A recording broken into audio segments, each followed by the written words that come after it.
How can we possibly make sure that we're going to get internal buy in with brand on a project if, when you go across the business, everybody's got a different idea of what brand is? Well, we're going to try and sort that out today.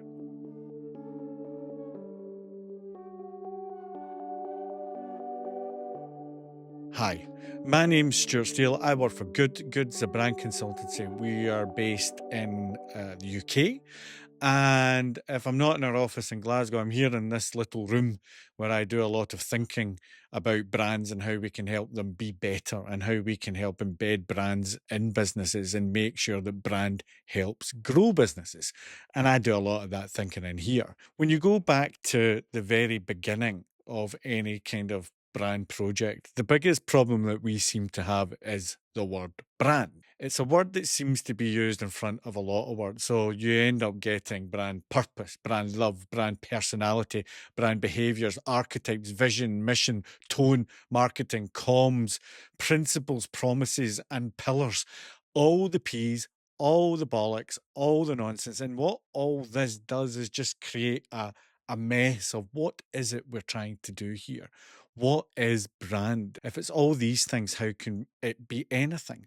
So when we start on any brand new brand project, we like to define brand. We like to strip it back to explain how brand works. We break brand into three chunks: branding, brand marketing, and brand. Seems pretty straightforward. Let's get into it. So the first area that we look at is branding. Branding is really tied to what your business is and what makes it special, and all that combined to why customers should care about it.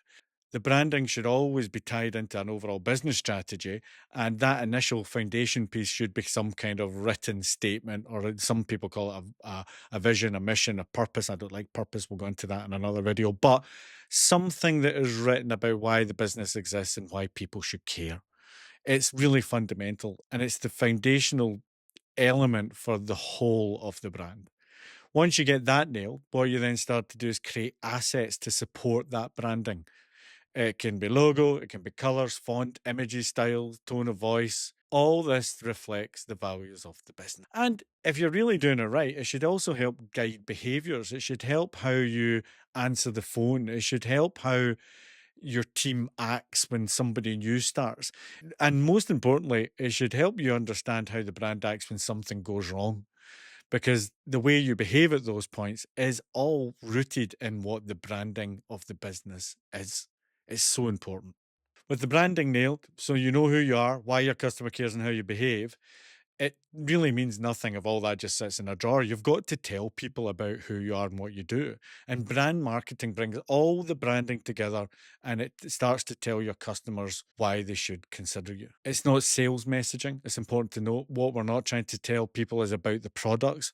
What we're trying to tell people is why they should care about you when they have a problem that they need solved. And this is all about building what's called mental availability. Mental availability, to give you an example, if I say water bottles to you, you're going to start thinking of Stanley or Chili's or probably even somebody else.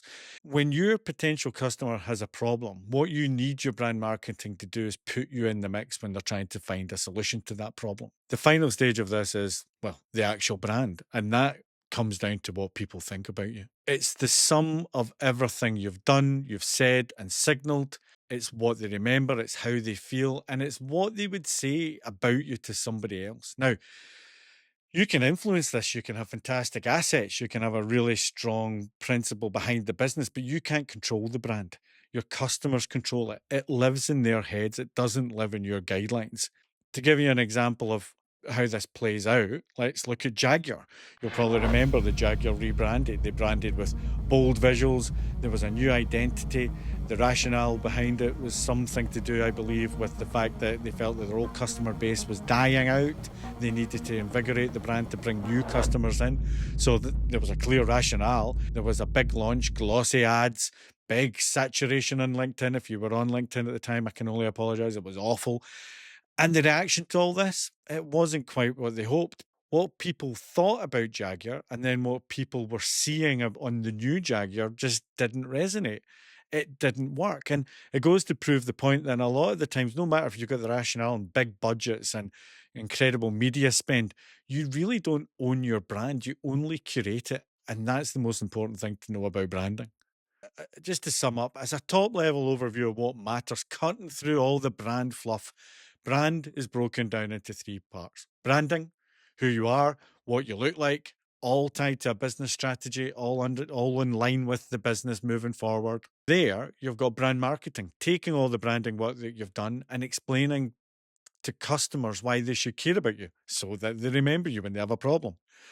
And finally, the brand, the outcome. Do people want to know more and are they interested enough to find out more about you? Do they remember you when they have a problem? So that's it. Let me know what you think. Does this make sense? Have I overcomplicated it? Have I undercomplicated it? What are you using with your team to explain what brand is? I'd love to know. Leave a little comment and I'll get back to you. In the meantime, if you find this interesting, please like, please subscribe. I've got to say that. I'm obliged to, but we'd love it if you did. And we'll be back soon with another video from this wee room. Thanks very much.